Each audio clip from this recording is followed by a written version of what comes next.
আমরা যে বাংলাদেশে এখন দাঁড়িয়ে আছি ওনারাই আমাদের ফার্স্ট প্রায়োরিটি হওয়ার কথা এবং তাদের চিকিৎসক পুনর্বাসন যাতে দ্রুততম সময়ে হয় সেটা আমাদের আহ্বান থাকবে সরকারের প্রতি।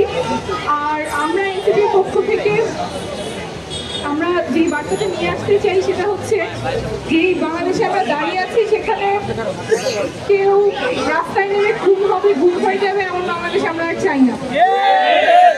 একটু আগে কথা বলে আসলাম যে শহীদ হয়েছেন উনি তার বোনের বাসায় যাচ্ছিলেন, বোনের বাসায় যেতে মায়ের সাথে রাস্তায় দেখা হয়েছে, বলছে যে আমি বোনের বাসায় যাচ্ছি, মা বলছে এখন তো সময় খারাপ তুমি যাবো না, আমি বোনকে দেখতে আসি, কিন্তু সে আর বোনের বাসায় যাইতে পারেনি।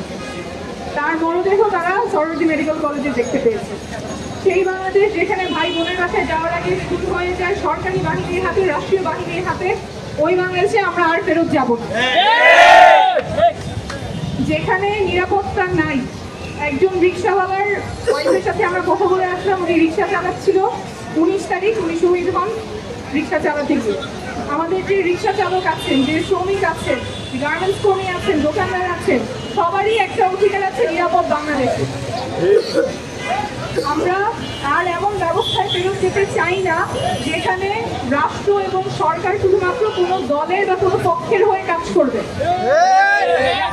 রাষ্ট্র কাজ করবে সকল নাগরিকের জন্য। কারো টাকা নাই বা ক্ষমতা নাই বা ক্ষমতায় আছে এমন কাউকে চেনে না, এরকম না থাকলে সাধারণ নাগরিকের অধিকার রক্ষিত হবে না বা সাধারণ নাগরিক সেই অধিকার পাবেন না, এমন বাংলাদেশে আমরা ফেরত যাব না। এনসিপি সেই লক্ষ্যেই কাজ করবে। আপনারা আমাদের সাথে থাকবেন। এখানে অনেক আমাদের কেন্দ্রীয় নেতা আছে, রাজা প্রতিনিধি আছে, রিফাত প্রতীক আছে, ওরা অনেক দিন ধরে আপনাদের সাথে কাজ করছেন। আজকে আমাদের আহ্বান ইসলামও এসেছেন আমাদের বার্তা নিয়ে আপনাদের পক্ষ থেকে। আমাদের আহ্বান থাকবে আপনারা সবাই আমাদেরকে সংগ্রাম থাকবে বাংলাদেশকে নাগরিকের বাংলাদেশ করার সংগ্রামের পথ অনেক লম্বা। সেই লম্বা সংগ্রামে আমরা জাতীয়তাবাসীকে সাথে পাবো। ধন্যবাদ।